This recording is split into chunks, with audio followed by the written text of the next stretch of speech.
Welcome back. We are about to solve some systems using inverse matrices. So let's take a two-variable linear system, something that you might have used elimination or substitution for. But now let's change this into a coefficient matrix. So I'm going to write my 5, -2, 2, and 3 in my coefficient matrix. I'm going to write a variable matrix, x, y.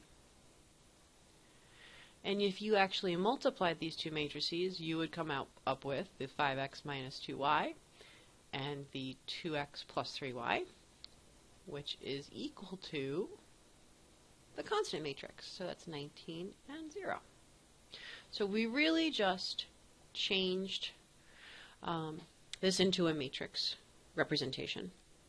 So now our job to solve for x and y means that we're going to have to get this variable matrix by itself.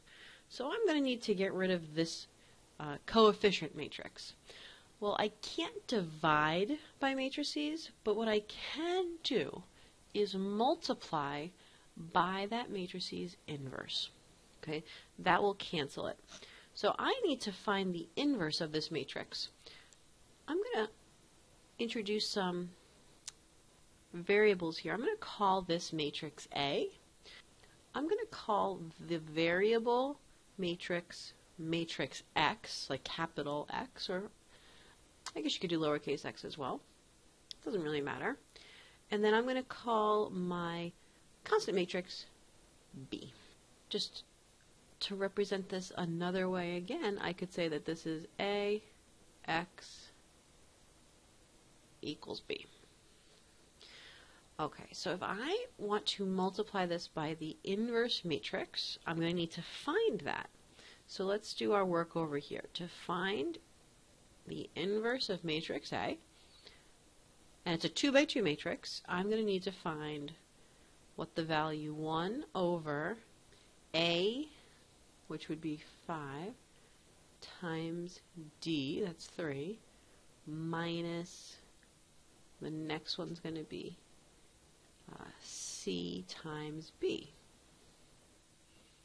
Right? That's also known as the determinant. And that's going to get multiplied with the matrix where I flip-flop my A and the D here.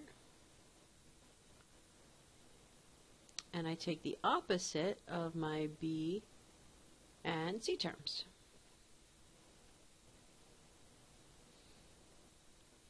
Alright, so I'm going to figure out what that is. Our determinant here in the denominator would be 19. Now I'm going to have to multiply everything in this matrix by 1 over 19. Let's make some room for that. So we get 3 over 19. This would be 2 over 19. -2 over 19, and 5 over 19. So we have now found A inverse. So let's see why we needed to know what that was. Let's come back to this equation up here. When we're working with matrices, like I said, we're not going to divide, but we are going to multiply by the inverse matrix. And the order in which you multiply matrices matters. Remember, it actually matters for a lot of reasons. The most important reason being that you need the number of columns of the first matrix to match the number of rows in the second matrix. I'm going to multiply by the inverse to the left of the left side of the equation and to the left of the right side of the equation. I have to keep that constant.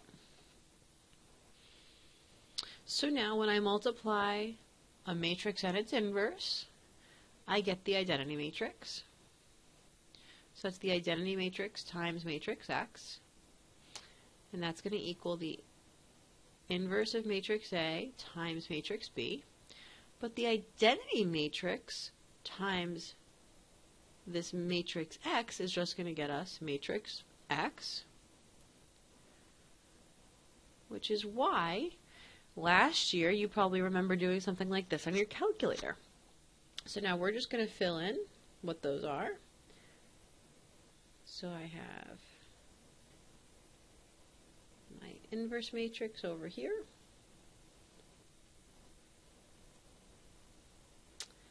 And we're going to multiply that with my constant matrix of 19 and 0. And here we go.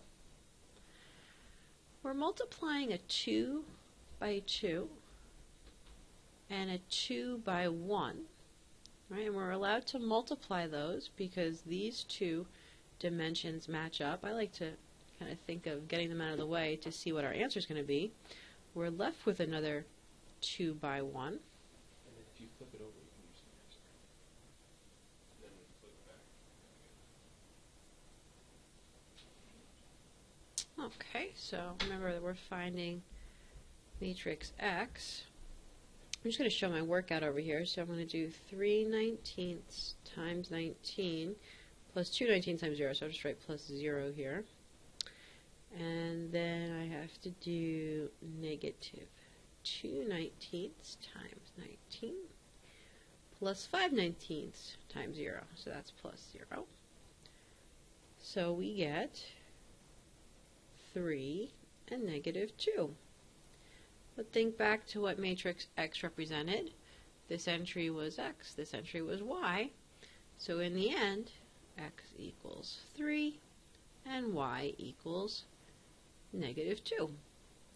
So it doesn't make a whole lot of sense to solve matrices this way by hand when it was so much easier doing that by elimination, right? But we're getting used to solving matrices that might be of a larger dimension, right? And actually might be easier to do it this way than to solve it using elimination or, you know, the Gaussian elimination method that we already talked about in the previous video.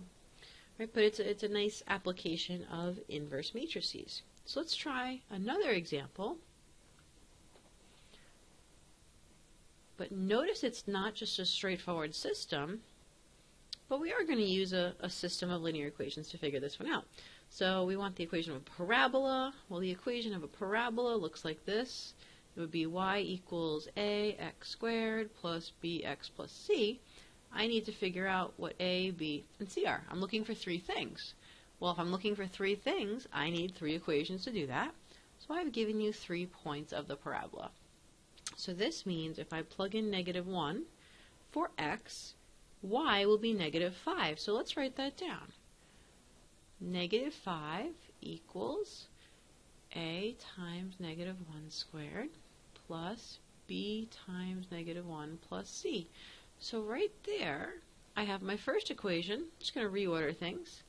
That would turn into 1a minus 1b plus 1c equals -5. All right, so let's move on to the second point. So if I plug in 2, I get 10 for y. So 10 equals a times 2 squared plus b times 2 plus c. That would become 4a plus 2b plus 1c equals 10. And let's go for the last one. That's going to become 61 equals a times 5 squared plus b times 5 plus c.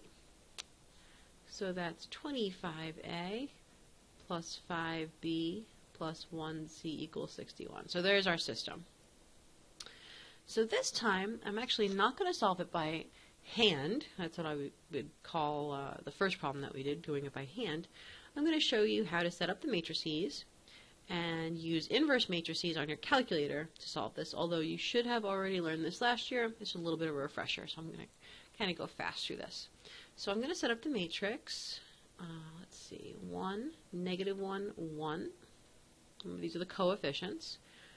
4, 2, 1, and 25, 5, and 1. That's going to get multiplied with A, B, and C to produce the constant matrix -5, 10, and 61. And my job is to find what A, B, and C are. So I'm going to call that A. I'm going to call this X. I'm going to call this B. So A, X equals B. To find X, I have to multiply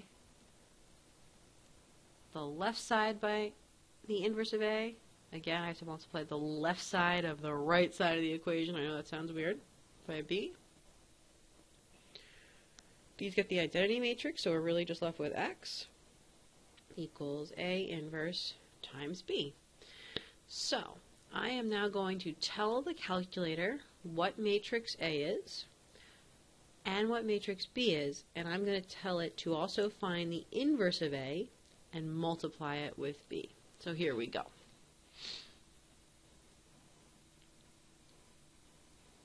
Alright, so we're going to enter in a matrix. So I'm going to hit second, and there's the inverse key. That brings me to the matrix menu. Those are all the matrices that I couldn't fill in, but I'm going to have to edit them. So I'm going to go over to Edit. I'm going to choose matrix A. I have to tell the calculator that it is a 3 by 3 matrix, and now I can type in the coefficients here. So 1, -1, 1, 4, 2, and 1, and 25, 5, and 1. And I always quit out of this, so I do second mode, or else you're just going to start typing over the numbers you put into the matrix. And now we're going to go back into that matrix menu. Now we're going to edit matrix B, so I'm going to choose 2 here. And that is a 3 by 1 matrix, and it is -5, 10, and 61. Awesome.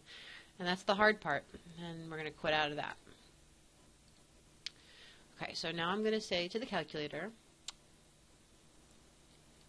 go to the matrix menu, whoops, take matrix A, here's the inverse key, find its inverse, and multiply that with matrix B. So let's go back here to the matrix, pick matrix B, enter, and we are done.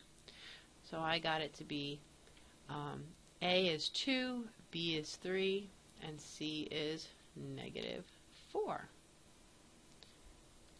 So my final answer,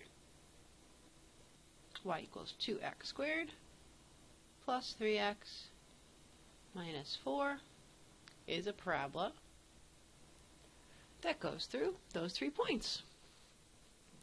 Alright, time for some practice, and we'll see you in class.